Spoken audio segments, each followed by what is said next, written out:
Ek was 'n eerstejaars studentjie, pas hier, uit die hoërskool. Toe kry ek van my vader 'n brief en hy vra ek moet vir hom 'n verklaring stuur oor 'n teks uit Sagaria wat hy by 'n gemeentelike samekoms moet verduidelik. En toe moet ek nou 'n boek daaroor soek. En toe stap ek eenmiddag in Tomstraat, daar onder die akkerbome, en hier kom Tertius van vooraf aan. Ek het hom nog nooit ontmoet nie, maar ek het geweet hoe hy lyk. En toe skraap ek die moed by mekaar en ek loop na hom toe en ek sê vir hom, dag dokter Du Toit, en ek sê hom wie ek is. En ek vertel hom my hele storie, dat ek 'n boek soek met 'n verklaring oor 'n sekere teks in Sagaria. Of hy dalk vir my kan sê watter boek ek moet uit die biblioteek neem. Toe sê hy, sal so 'n bietjie daaroor dink. Toe stap ek verder, en die middag, omtrent 6 uur, toe ek by my kamer in die koshuis kom, dit was in die ou spelonke, die ou sinkkoshuisie, toe wys my kamermaat my 'n boek wat daar op my lesenaar lê, en hy sê vir my, man, jy het hoe 'n besoek gehad. Tertius het vir jou hierdie boek gebring. Nou, dat 'n man van sy statuur vir 'n eerstejaars studentjie 'n boek wegbring, daar na sy kamer toe stap, en dan nog in so 'n ou koshuisie soos 'n spelonke, en vir hom 'n boek gaan gee, dit is 'n ervaring wat jy nooit en nooit weer vergeet nie, en so het ek Tertius die nederige leer ken. Almal ken hom as Tertius, 'n formidabele figuur in die Afrikaner se literêre en godsdienstige geskiedenis. Jacob Daniel Du Toit is in 1877 in Parel gebore. Hierdie befaamde digter en skrywer het veral bekend geword vir sy groot rol om die Bybel te vertaal en op psalms in Afrikaans om te dig. In sy lewenstyd het hy 2 doktorsgrade behaal en is hy met 7 doktorsgrade vereer deur omtrent elke Suid-Afrikaanse universiteit. Tertius het sy merk deeglik op Afrikaners gelaat, maar dit is veral hier in Potchefstroom, sy tuisdorp, waar Tertius nog lewe. Tertius is in 1953 oorlede en hy het die grootste deel van sy lewe in hierdie huis gewoon. Daarom ken almal dit vandag as die Tertiushuis. Potchefstroom is bekend vir sy argitektoniese juwele, en die Tertiushuis wat breedweg as Edwardiaans beskryf kan word, is een van hulle. Een van die interessante dinge van hierdie gebou is vir my die feit dat oral terwyl mense soek vir inligting op die web en in boeke, beskryf hulle dit as 'n Edwardiaanse gebou. Nou Suid-Afrika was altyd maar so klein bietjie agter die tyd en ons moet onthou dat koning Edward het eers in 1901 die troon bestyg. En as ek kyk na die afwerking van die gebou, is daar vir my baie elemente van laat Victorianisme hierin. Daar is nogal heelwat variasies. As 'n mens kyk na die fyn afwerking, die ornament, die dekorasie hier buitekant, die aard van die horkies van die balkon, om die kant die balustrades, en selfs as 'n mens kyk na daardie vakwerk daarbo in die fasade, dan kry ek nog steeds die idee dat ons het hier te doen met heelwat meer ornament as wat mense tipies wil erken. Edwardiaanse geboue is bekend daarvoor dat hulle meer eenvoud het. Nou is dit so dat die gebou het 'n gladde afwerking wat hom daarby typeer, maar in die geheel gesien sou ek sê dat die gebou ook as gevolg van die feit dat dit 'n direkte kopie was van die ou rektorswoning in Burgersdorp, dink ek is die mense geneig om die Edwardiaanse ding te oordryf.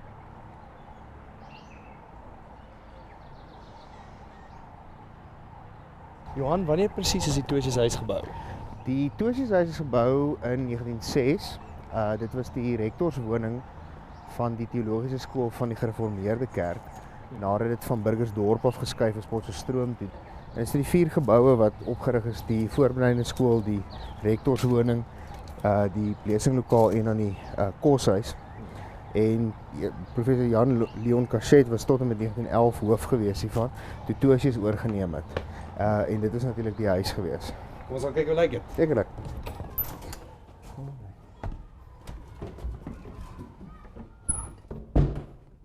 Waar sal ons begin, Johan? Kom stap ons so lank deur aan in die eetkamer toe. Ek wil nou net vir jou sê ek is so 'n bietjie honger.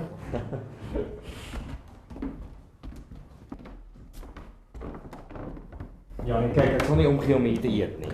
Man, dit was nie net die eetkamer nie, dit was die sitkamer ook gewees, want toe sy suster het by hulle gebly en wat oorspronklik bedoel was om die sitkamer te wees, is toe ingerig as 'n slaapkamer vir haar. So hierdie het gedien ook as 'n sitkamer. Die eetkamerstel self is baie interessant. Dit was 'n trougeskenk van Tosius aan sy vrou in 1903 wat hy in Holland gekoop het en saamgebring het. En dis by hierdie eetkamertafel wat hy eintlik begin het met die Bybelvertaling. Ek dink as enigiemand vir Tosius ken, sal hulle weet as daar 'n traporgel in sy huis is daar verseker 'n storie agter hom. Ja, hierdie het ook aan die familie behoort. Dit was ook gebruik hier in die huis. Tosius was baie musikaal geweest. Hy het nie net die traporgel bespeel, maar die siter ook. Sy suster het ook die siter bespeel. Om die waarheid sê, die hele De Tooy familie het musiekinstrumente bespeel. En hierdie is eintlik die traporgel wat hy gebruik het met die beruiming van die psalms en die gesange. Want hy het die wysie gehad en toe toets hy nou die beruimings wat hy dit neergeskryf het, toets hy toe aan die wysie en is toe nou op hierdie traporgel gedoen. Dan is daar ook nog hierdie kandelaar wat die mense aandag trek. Ja, jy sal die kandelaar seker herken, dit was die ou kenteken van die universiteit. Voordat dit die NWU Universiteit was dit die Potchefstroom Universiteit gewees en dit was die kenteken gewees. Natuurlijk, ja. Die kenteken is op hierdie presiese kandelaar gebaseer. Hierdie kandelaar is deur Tosius aangekoop in 1933 in Jerusalem. Nadat hy die Bybelvertaling voltooi het, is hy toe deur die Bybelgenootskap van Suid-Afrika en sy vrou op vakansie gestuur na die Heilige Land toe en hy het toe hierdie aangekoop daarso. En toe daar destyds besluit is vir 'n kenteken van die universiteit toe is hierdie spesifieke kandelaar gebruik daarvoor. Nou die kandelaar is baie interessant. Dit is presies hoe die oorspronklike kandelaar in die tempel in Jerusalem of die menorah soos dit genoem is, gelyk het. Dit is gebaseer op 'n tydgenootlike afbeelding wat gemaak is op die kolom van Trajanus. Na die Romeine die tempel in Jerusalem vernietig het, sien jy spesifiek 2 Romeinse soldate wat presies die oorspronklike menorah wegdra wat net so lyk. En dit is toe nou gekopieer daarvan af en dit is toe verkoop as 'n toeriste, iets vir die toeriste by die Klaagmuur in Jerusalem. Dit is net hierdie 2 items so interessant lyk en ek wag om die res van die huis te Kom gewys jou.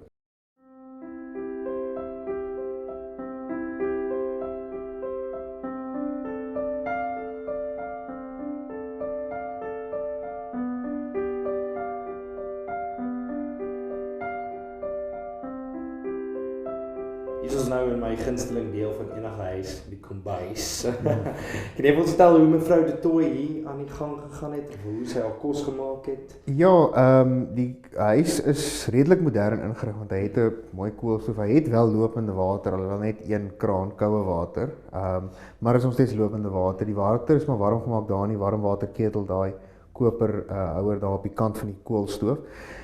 Sy het self ook die kos gemaak. Sy was baie bekend vir haar fyn gebak, haar soetgoed en al die goede wat sy dan opgedien het en vir haar ingelegde vrugte.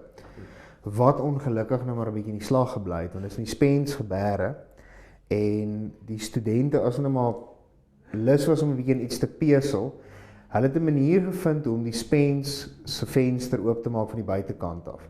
Dan klim hulle siekies in en hulle lê dan die ingelegde vrugte vas. Eerderhand dan sit hulle die leë bottel vas soos hierdie ene, sit hulle dan vaar terug met 'n notaatjie in. En dan die notaatjie was dan gewoonlik of 'n gediggie of wat as jy baie dankie het sy in Nederlands of in Latyn of in Grieks of wat ook al. En dan kom sy in en dan vind sy die leë bottels met dan die dankie sê notaatjie binne-in. Wat baie gebeur. Wat ek vandag nog ook sal doen. Dit klink soos iets wat enige student sal doen nou nog, ja. In die Spens kan mens nog van die De Tooy se breekware sien. Een van hierdie stelle is aan 'n huis opgeskenk. Die museum het dit later weer teruggekry. Voedsel wat die droogste moes bly is in blikke op die boonste rakke van die Spens gestoor. As ek so rondom my kyk, dink ek dit is veilig om aan te neem dat hierdie een van die belangrikste vertrekke in die hele huis is. Verseker, hierdie was die studeerkamer geweest. Dit was ook gebruik deur prof Jan Leon Cachet as sy studeerkamer en kantoor, want dit was ook die kantoor van die rektor van die teologiese skool geweest. Nou, Tosius het hier sy studente ook ontvang, na uur om met hulle te praat wat ook al, en hy het hier aan sy papiere gewerk en aan sy preke, want kyk, wat ons ook moet onthou, hy was nog ook 'n dominee ook gewees. En aan sy notas vir sy lesings en dies meer, en gedeeltelik aan die Bybelvertaling. Nou, die kinders, toe hulle nog in die huis was, het nogal gesê dat dit was vir hulle altyd vertroostend gewees, om te sien dat daar 'n lig onder die deur skyn, dan weet hulle, papi is nog besig, alles is 100% en dan is hulle rustig wees. So, en natuurlik die oorspronklike lesenaar wat ons sê, het meeste van die goed hier is die oorspronklike. Ons is baie bevoorreg ook 80% van die boekery in die huis het aan Tosius self ook behoort. Tosius se liefde vir boeke is in die titels van hierdie bykans 1300 boeke opgesluit. Dit is in sy studeerkamer waar hy die meeste tyd in die huis deurgebring het. Die lesenaars, ek sê die oorspronklike daarso, die bronsplaat wat daar op die hoek staan, dit was 'n geskenk gewees. Dit is 'n portret van Dr. Abraham Kuyper. Natuurlik Dr. Abraham Kuyper was nie net Nederland se eerste minister nie, maar hy was ook 'n baie befaamde en bekende teoloog gewees. En hy was een van Tosius se lektore gewees toe hy gaan studeer het in Nederland. En hy het 'n vreeslike groot agting gehad vir Dr. Abraham Kuyper. Ook hierso daarso op die hoek sien ons, daar is een van Tosius se geliefde boeke gewees. Daar is 'n eerste Nederlandse uitgawe van die werke van Johannes Calvin. So hy is so net so dis kan die 400 jaar oud. So ons is baie bevoorreg om hom te hê. Ook hierso hierdie boekies wat jy hierso sien, dit is woordelyste wat Tosius opgestel het toe hy besig was met die Bybelvertaling. En ons het die hele versameling. So die is nogal baie interessant om te sien sy werkswyse, hoe hy deur die vertaling gegaan het, want hy het nie net eenvoudig die ou Nederlandse Statebybel gevat en vertaal nie. Hy het van die oorspronklike Hebreëus, Aramees, Latyn en Grieks afgewerk en hy het dit van die oorspronklike grondtaal afgevat en toe vertaal. Om dit so akkuraat moontlik te maak. Korrek, om dit so akkuraat moontlik te maak. En in die boekie sal jy byvoorbeeld sien, net om vir jou hier te wys, daarso kan jy sien, is die Grieks, daar is die Latyn, daar is die Aramees, daar is die Hebreëus, soos hy teksvers vir teksvers dit deurgevat het, om so na as moontlik aan die ware vertaling te kom. En dan ook natuurlik sy bril wat hy lê. Oorspronklike bril. En oorspronklike pen ook. Dit is ook die oorspronklike pen wat hy wel ook gebruik het, juis met die Bybelvertaling. En hier agter ons natuurlik sien ons in die middel natuurlik die man homself. Dit is 'n portret wat geskilder is in 1976 en in 1977 is die gebruik op die standaard posuitgawe, die Posjel uitgawe ter herdenking van die 100 jaar van sy geboorte. Ook aan daai kant sien ons dis 'n foto van sy skoonpa Dominee Dirk Posma en aan die kant 'n foto van sy pa Dominee Essie de Tooy op hy homself nogal bekend as een van die kampvegters van Afrikaans. Hy was natuurlik die uitgewer van die eerste Afrikaanse koerant, die Patriot, in die Parel en ook 'n digter en ook 'n skrywer in eie reg gewees, soos sy seun Tosius. Enorme bydrae van die hele familie. Verseker ja, verseker ja. Die hoofslaapkamer lyk presies soos dit destyds gelyk het, kompleet met al die benodighede en geriefies van tant Marie de Tooy. Hierdie lyk soos die ideale bed vir enige kind om op te spring, soos die kinders hier agter in die foto's. Kan jy ons meer vertel van hierdie area van die hoofslaapkamer? Ek neem aan hulle was nie toegelaat om hier te spring nie. Ja, kyk, hierdie bed was 'n erfstuk van Marie de Tooy gewees, wat sy gekry het van haar pa Dominee Dirk Posma. Dit was oorspronklik 'n hemelbed gewees, maar sy het die hemelkap afgehaal en dit haar benoud gemaak. En dit is uit natuurlik die 1840s en dit was 'n trougeskenk van Dominee Posma gewees vir sy eerste vrou. Die foto's hier agter is eintlik nogal baie tragies. Dit is twee van Tosius se kinders, Wilhelmina en François. Nou hulle is binne 3 maande van mekaar as hulle oorlede. Wilhelmina is deur weerlig geslaan op die plaas Kreerskraal, Tosius se plaas in 1920 en 3 maande na haar dood is haar broer François dood hier in die huis aan breinvliesontsteking. Daar agter jou sien mens twee klere wat jy nou dadelik herken, die maroon en die geel. Kan jy vir ons vertel wat se togas aan hierso? Dis Tosius se togas wat hy gedra het toe hy sy doktorsgraad in teologie ontvang het en toe hy rektor van die teologiese skool was. Nou natuurlik die klere, die geel en die maroon is natuurlik die ou klere van die Potchefstroom Universiteitskollege wat nou die Noordwes Universiteit is. Die seuns en dogters het ook hulle eie kamers gehad. In Japie en Dirk se kamer kan nog van die speelgoed gesien word.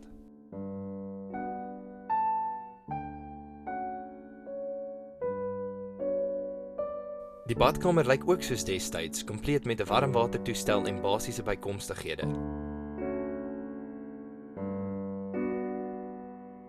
Wintertye is die bad soms in die kamers gebruik om bronchiale probleme met stoom te behandel. In die somer het die De Tooys dit as sonbaddens agter 'n afskorting by die agterstoep gebruik. Die naaste vertrek aan die voordeur is ook as 'n slaapkamer gebruik. 'n baie eksentrieke vrou het hier gebly. Die kamer waarin ons tans staan was voorheen die sitkamer geweest, soos jy ook genoem het, Johan. Wat anders kan jy vir ons vertel van hierdie spesifieke een? Goed, hierdie kamer, soos ek gesê het, is deur die Cachets gebruik as 'n sitkamer. Maar toe die toys nou hier intrek, toe is dit nou die kinders, die seuns het hulle kamer gehad, die dogters het hulle kamer gehad, maar hulle het ook 'n ander huisgas gehad. Toe se suster Marie het vir 'n tyd lank hier gewoon voordat sy na die agterste kamer toe getrek het. Nou Marie en haar broer hulle was twee uiterstes, regtig.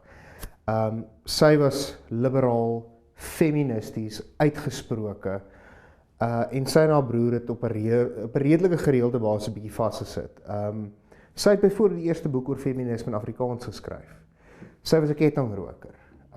En dit het tannie Marie de Tooy vreeslik ontstel.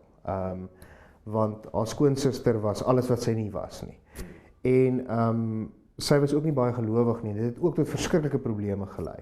En om haar broer verder te vertoon, het sy net mansklere aangetrek. Sy is toe ook hier oorlede na 'n lang siekte, want sy het tering gehad.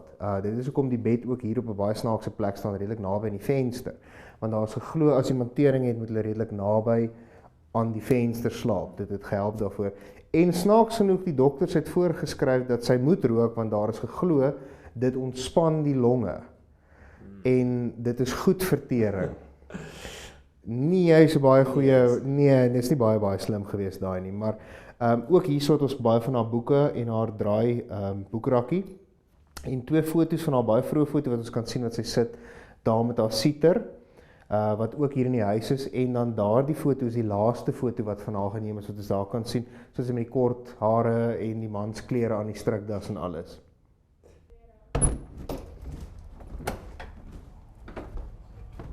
Mense wonder nogal waarop Toosje sou uitkyk op 'n tipiese dag in sy tyd. Man, hier was eintlik maar basies veld geweest, dit was net die presidentsie wat daar was. Eintlik was hierdie die oorspronklike kampus geweest. En natuurlik dan die 4 geboue, en hier was 'n paar sinkgeboue hierso wat die studente in gebly het. Want die onderwyskollege was in die presidentsie geweest, dan natuurlik hier was die teologiese skool. So dit was basies die kampus geweest voordat hulle nou geskuif het waar hy nou tans is, en toe verloor het nou sy belangrikheid. Maar as ek sê kampus bedoel ek, dit was eintlik maar meestal maar net veld, gras en 'n paar bome geweest wat hier was. Baie dankie Johan. Dit was werklik 'n baie interessante toer en ek hoop baie ander mense kan hierdie lekker en insiggewende ervaring saam met jou deel. Baie dankie. Asai. Tot ziens. Tot ziens.